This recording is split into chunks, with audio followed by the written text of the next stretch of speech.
Hello friends, આપણે અત્યાર સુધી જે ખાલી જગ્યા વિકલ્પો અને ખરા ખોટા જોયા તેના પરથી હવે આપણે પ્રશ્નોના જવાબ આપવાના છે. તો આપણને શું આપ્યું છે કે પાંચમામાં કે નીચેની સંખ્યાઓનો વર્ગ કરતા મળતી સંખ્યાઓનો એકમનો અંક લખો.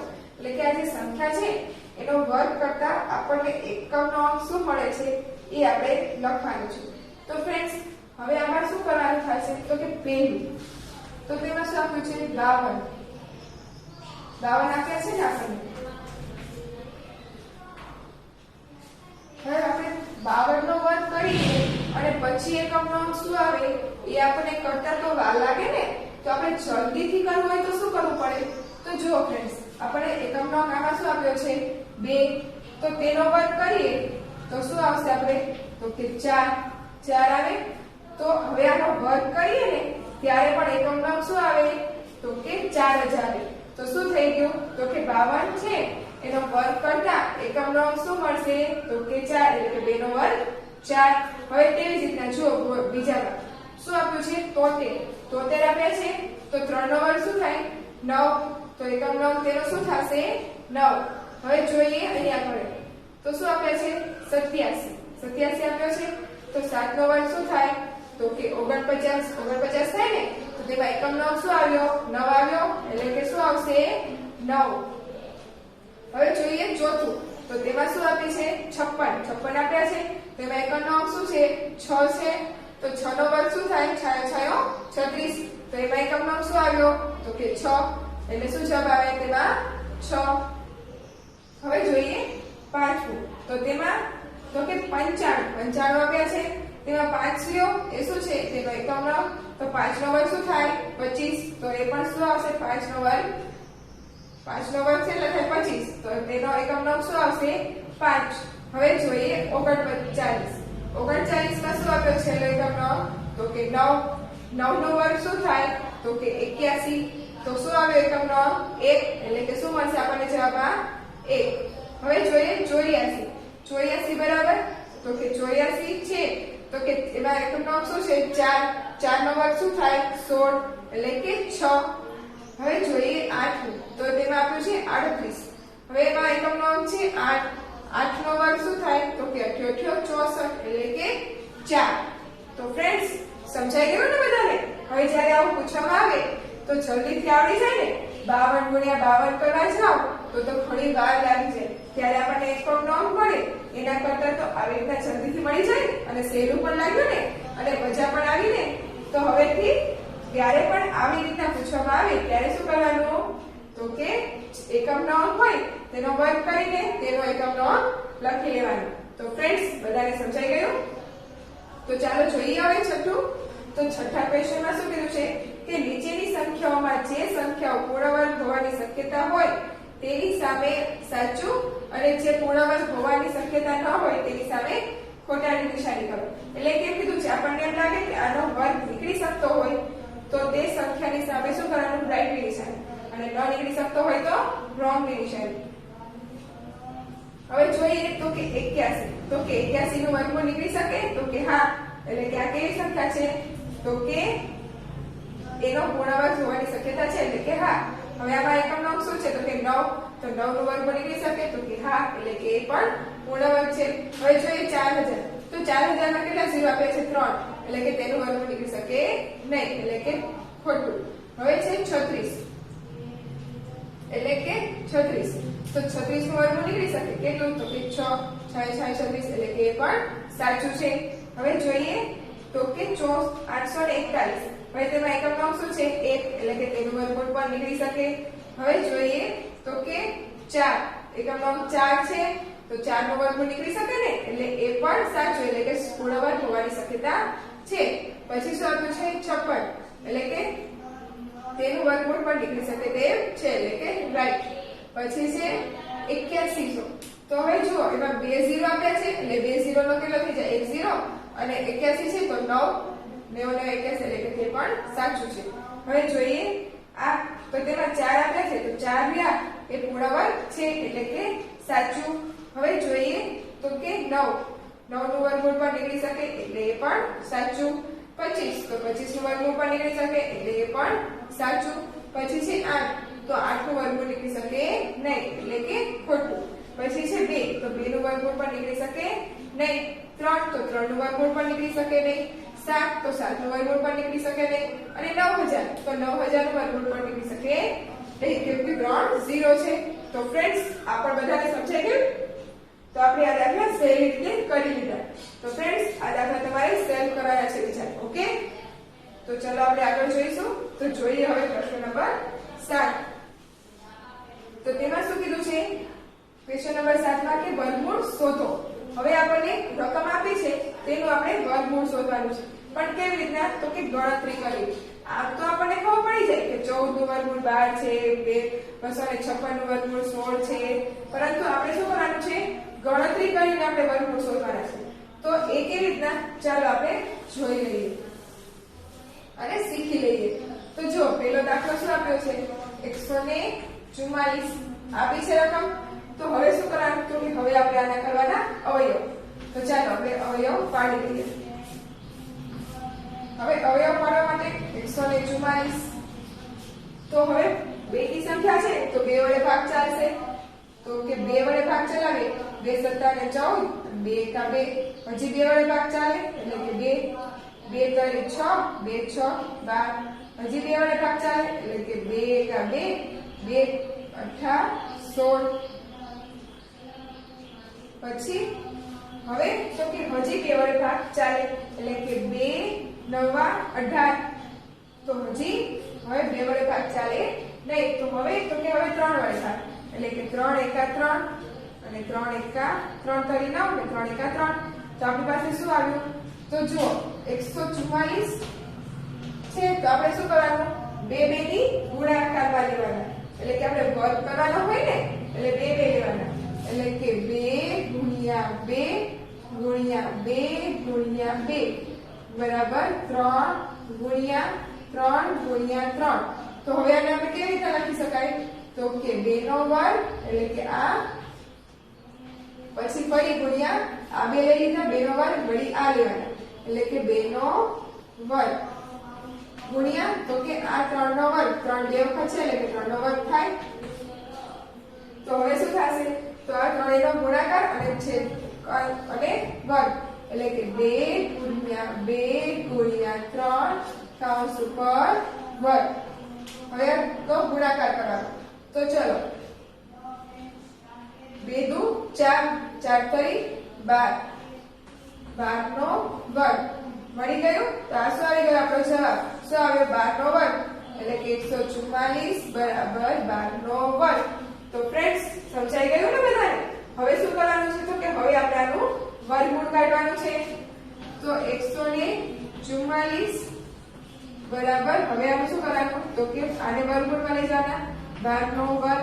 હવે જો વર્ગ અને વર્ગમૂળ બંને સાથે હોય તો બંને ઉડી જાય. તો શું આવશે આપણે? તો કે 12. 144 બરાબર 12. વર્ગમૂળ 144 બરાબર 12. તો શું આવ્યો? 144 નું વર્ગમૂળ 12. અહીંયા શું કરજો આપણે? તો કે વર્ગ અને વર્ગમૂળ બંને સાથે હોય એટલે બંને ઉડી જાય એટલે શું બચે? ખાલી 12 જ. એટલે જે રકમ હોય તેની તે બચે. તો ફ્રેન્ડ્સ છે ને સાવ સહેલા દાખલા? સમજાઈ ગયા ને બધાને? તો ચાલો હજી એક દાખલા નંબર 2 આપણે જોઈ લઈએ. પછીના બધા દાખલા તમારે સોલ્વ કરવાના છે. તો બધાએ અહીંયા કણે પૂરતું ધ્યાન દેવાનું કે જેથી બધા દાખલા તમને પાછળના આવડી જાય. ઓકે, તો ચાલો આપણે જોઈ લઈએ પછીનો દાખલો. 256. હવે આનું શું કરવાનું? આપણે સૌથી પહેલા તો કે અવયવ પાડવાના. 256 હવે 2 વડે ભાગ ચાલશે તો કે 2 એકા 2, 2 દુ 4, 1 બચ્યું તો કે 2 અઠા 16. હજી 2 વડે ભાગ ચાલશે તો 2 છક 12, પછી 2 ચોક 8, હજી 2 વડે ચાલશે તો કે 2 તરી 6 અને 12 એટલે કે 2 6 12. હજી 2 વડે ભાગ ચાલે તો કે હા 2 એકા 2 અને 2 6 12. હજી 2 વડે ચાલે તો કે હા 2 6 12. હજી તો કે હજી 2 વડે ચાલે તો કે ના. તો કે હવે શું કરીશું? તો કે હવે આપણે કરીશું તો આપણે કેટલા આવ્યા? તો કે 6. તો 2 વડે ચલાવવો હોય તો 2 તરી 6 તો 3 એકા 3 આમ થઈ જાય।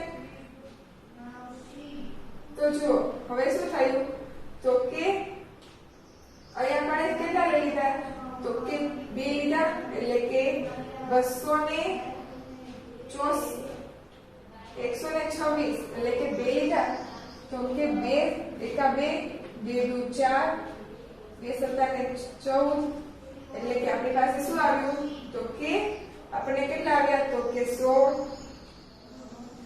તો આપણે 2 એકા 2 2 6 12 2 સત્તા 14 2 અઠા 16 અહીંયા 8 આવે તો અહીંયા કરે 2 નવા 18 તો અહીંયા કરે શું આવશે 3 વડે ભાગ ચાલે ને એટલે શું થઈ જશે તો કે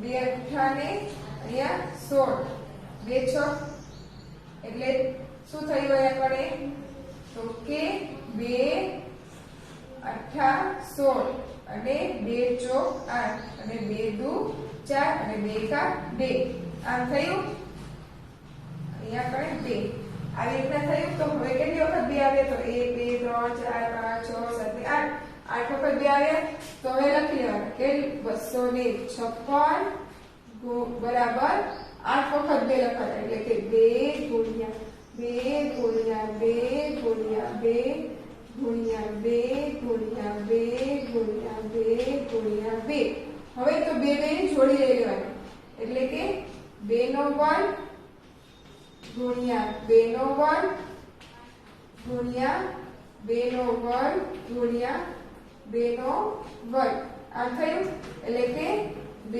ગુણ્યા 2 ગુણ્યા 2 ગુણ્યા 2 આવશે પર વર્ગ એટલે કે 2 દુ 4 4 દુ 8 8 દુ 16 એટલે કે 16 નો વર્ગ 16 નો વર્ગ થયો તો કે હવે શું થશે તો કે 256 એ વર્ગમૂળમાં બરાબર 16 ઉપર એ વર્ગમૂળ થઈ જાય હવે વર્ગ અને વર્ગમૂળ બંને હોય એટલે નીકળી જાય એટલે કે 256 નું વર્ગમૂળ શું થાય 16 તો ફ્રેન્ડ્સ સમજાઈ ગયો દાખલો બધાને તો જુઓ હવે આગળના ત્રીજો ચોથો પાંચમો છઠ્ઠો સાતમો અને આઠમો બધા તમારે સોલ્વ કરવાના છે તો ચાલો આપણે એકવાર જોઈ લઈશું તો ચાલો હવે જોઈએ આપણે દાખલા નંબર 3 તો જો દાખલા નંબર 3 માં શું રકમ આપી છે 324 હવે 324 છે એને 2 વડે આપણે ભાગી શકીએ તો કે તેના 2 વડે ભાગીએ એટલે શું થઈ જશે 162 હજી 2 વડે ભાગી શકીએ 2 વડે ભાગીએ એટલે કેટલા થઈ જશે તો કે 81 હવે તો કે હવે 2 વડે ભાગ ચાલે નહીં એટલે કે 3 વડે તો 3 વડે ભાગીએ એટલે કેટલા આવશે તો કે 27 ફરી 3 વડે કરીએ એટલે 9 ફરી 3 વડે કરીએ 3 અને 3 કા 3 તો આપણી પાસે શું આવ્યું તો કે 224 બરાબર 2 ગુણ્યા 2 ગુણ્યા 3 ગુણ્યા 3 ગુણ્યા 3 ગુણ્યા 3 તો 2 નો વર્ગ ગુણ્યા 3 નો વર્ગ ગુણ્યા 3 નો વર્ગ બરાબર શું થશે 2 ગુણ્યા 3 ગુણ્યા 3 અને કાઉન્સ ઉપર વર્ગ એટલે કે 3 દુ 6 6 તરીને 18 18 નો વર્ગ એટલે શું થયું તો કે 324 બરાબર વર્ગમૂળમાં 18 નો વર્ગ હવે વર્ગ અને વર્ગમૂળ બંને સાથે હોય એટલે બંને શું નીકળી જાય તો શું બચે આપણી પાસે 324 વર્ગમૂળમાં બરાબર 18 તો ફ્રેન્ડ્સ સમજાઈ ગયો દાખલો હવે તેવી જ રીતના દાખલા નંબર ચોથો તો તેમાં શું કીધું છે 484 હવે તેને શું કરવાનું આપણે 2 વડે ભાગીશું તો કે બેકી છે એટલે 2 વડે ભાગ ચાલે એટલે 2 વડે ભાગ ચલાવીશું કેટલા આવશે 242 ફરી 2 વડે ચલાવીએ એટલે 121 તો હવે 2 વડે ભાગ ચાલી શકે નહીં તો કેટલા વડે ચલાવશું 11 વડે તો 11 ગુણ્યા 11 એટલે કે 121 ફરી 11 કા 11 તો હવે આપણો જવાબ હવે શું આવ્યો તો કે 484 બરાબર 2 ગુણ્યા 2 ગુણ્યા 11 ગુણ્યા 11 એટલે કે 2 નો વર્ગ ગુણ્યા 11 નો વર્ગ એટલે કે 2 ગુણ્યા 11 અને કૌંસમાંથી વર્ગ હવે 11 દુ 22 એટલે કે 22 નો વર્ગ એટલે કે 484 બરાબર વર્ગમૂળમાં 22 નો વર્ગ અને વર્ગ અને વર્ગમૂળ બંને સાથે હોય એટલે બંને નીકળી જાય એટલે કે 484 વર્ગમૂળમાં બરાબર 22 તો ફ્રેન્ડ્સ બધાને સમજાઈ ગયું તો ચાલો હવે જોઈએ દાખલા નંબર 5 તો દાખલા નંબર 5 આપ્યો છે આપણને તો તેમાં શું રકમ આપી છે તો કે 576. હવે 576 છે તો તેને હવે આપણે પહેલા બેકી સંખ્યા છે એટલે બે વડે ભાગ ચલાવીશું. તો બે વડે ભાગ ચલાવીએ એટલે કેટલા આવશે? 288. ફરી બે વડે ચલાવીએ એટલે 144. ફરી બે વડે ચલાવીએ એટલે કે 100 ફરી બે વખત ચલાવીએ એટલે કે 75. પછી બે વડે એટલે કે 36. ફરી બે વડે એટલે 18. બે વડે એટલે 9. પછી ભાગ ચાલી શકે નહીં. તો કેટલા વડે ચલાવવાના? 3 વડે. 3 એકા 3 3 કરી 9 એટલે 3 એકા 3. તો કેટલી વખત? તો કે કેટલી વખત આવ્યા? તો કે 2 નો વર્ગ આવ્યો આપણે 3 વખત. એટલે કે 556 ગુણ્યા 2 ગુણ્યા 2 ગુણ્યા 2 ગુણ્યા 2 ગુણ્યા 2 ગુણ્યા 3 ગુણ્યા 3. એટલે કે 2 નો વર્ગ ગુણ્યા 2 નો વર્ગ ગુણ્યા 2 નો વર્ગ ગુણ્યા 3 નો વર્ગ બરાબર શું થશે? તો કે 2 ગુણ્યા 2 ગુણ્યા 2 ગુણ્યા 3 એવી રીતના થશે. એટલે કે 2 દુ 4 4 દુ 8 8 તરી 24 એટલે કે 24 નો વર્ગ. હવે 24 નો વર્ગ એટલે કે 276 નો વર્ગ બરાબર વર્ગમૂળમાં 224 નો વર્ગ. વર્ગ અને વર્ગમૂળ બંને સાથે હોય એટલે નીકળી જાય. એટલે કે 276 બરાબર 24. હવે જોઈએ છઠ્ઠું. તો તેમાં શું કીધું છે કે 676. તો કે હવે 6 છે એટલે કે તેને 2 વડે આપણે ભાગી શકીએ. તો કે હા. એટલે 2 વડે ભાગીએ કેટલા મળશે? 338. ફરી 2 વડે ભાગીએ તો 179. હવે તો કે હવે 13 વડે હવે 2 વડે ભાગ ચાલી શકે નહીં. તો આ કેનો વર્ગ છે? તો કે 13 નો. તો 13 ના વડે કરીએ એટલે 13 અને 13 એકા 13.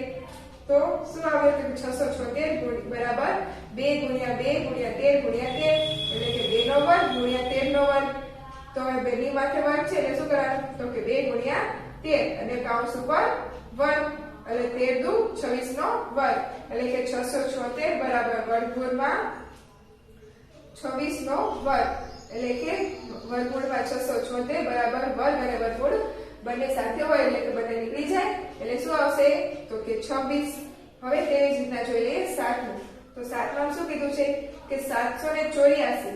તો એ 784 છે તો એનો 2 વડે ભાગ ચાલે? તો કે હા. તો ચલાવીએ. 2 વડે ભાગ ચલાવીએ એટલે કેટલા આવે? 392. ફરી 2 વખત કરીએ એટલે 2 વડે કરીએ એટલે કે 196. 2 વડે કરીએ એટલે કે 98. ફરી 2 વડે કરીએ એટલે કે 49. હવે 49 આવ્યા એટલે હવે તે કેનો વર્ગ છે? તો કે 7 નો. એટલે કે 7 નો વર્ગ 49 અને ફરી 7 એકા 7. એટલે કે 784 બરાબર શું થશે? તો કે 2 ગુણ્યા 2 ગુણ્યા 2 ગુણ્યા 2 ગુણ્યા 7 ગુણ્યા 7. એટલે કે 2 નો વર્ગ ગુણ્યા 2 નો વર્ગ ગુણ્યા 7 નો વર્ગ. તો શું થાય? લખી શકાય એટલે 2 ગુણ્યા 2 ગુણ્યા 7. એટલે કે 2 દુ 4 4 સત્તુ 28 એટલે કે 28 નો વર્ગ. હવે વર્ગમૂળમાં 784 બરાબર વર્ગમૂળમાં 28 નો વર્ગ. એટલે કે 784 વર્ગમૂળમાં બરાબર વર્ગ અને વર્ગમૂળ બંને સાથે હોય એટલે શું થાય? બંને ઉડી જાય. એટલે કે કેટલા આવે? તો કે 28. તો ફ્રેન્ડ્સ સમજાઈ ગયું? હવે જોઈએ 8મું. તો શું આપ્યા છે? 900. હવે 900 છે એનો 2 વડે ભાગ ચાલે? તો કે હા. ચલાવીએ. 2 વડે ભાગ ચલાવીએ કેટલા આવે? 450. ફરી 2 વખત 2 વડે કરીએ એટલે 225. હવે 2 વડે ભાગ ચાલી શકે નહીં. તો હવે ચલાવીએ આપણે 3 વડે ભાગ. 3 વડે ભાગ ચલાવીએ એટલે 75. ફરી 3 વખત 3 વડે કરીએ એટલે 25. હવે 3 વડે ભાગ પણ ચાલે નહીં. એટલે કે 5 વડે 25 અને 5 એકા 5. તો હવે શું આવે? 900 બરાબર તો કે 2 ગુણ્યા 2 ગુણ્યા 3 ગુણ્યા 3 ગુણ્યા 5 ગુણ્યા 5 એમાં આવ્યું. એટલે કે બરાબર શું આવે? તો કે 2 નો વર્ગ ગુણ્યા 3 નો વર્ગ ગુણ્યા 5 નો વર્ગ. એને કેવી રીતના લખી શકાય? તો કે 2 ગુણ્યા 3 ગુણ્યા 5 અને કૌંસ માથે વર્ગ. હવે 3 દુ 6 6 પંચા 30 એટલે કે 30 નો વર્ગ. તો હવે શું કરવાનું? તો કે હવે તો કે 900 નું વર્ગમૂળમાં 300 બરાબર 900 વર્ગમૂળમાં 900 બરાબર 30 નો વર્ગ. વર્ગમૂળમાં 30 નો વર્ગ. હવે તો શું થશે? વર્ગમૂળ બરાબર વર્ગમૂળમાં 900 બરાબર તો વર્ગ અને વર્ગમૂળ બંને સાથે હોય તો બંને નીકળી જાય. એટલે શું આવે? 30. એટલે કે વર્ગમૂળમાં 900 બરાબર કેટલા આવ્યા? તો કે 30. તો ફ્રેન્ડ્સ આ દાખલા બધા તમને સમજાઈ ગયા ને? તો આ દાખલા તમારે ઘરે તમારે જાતે કરવાના છે. તો ફ્રેન્ડ્સ આ દાખલાઓ ધ્યાનથી જોઈ લીધા? બધાને આવડી ગયા ને? તો આ દાખલા તમે કરી લેશો ને? તો ચાલો હવે આપણે આગળ બીજા દાખલાઓ જોઈએ.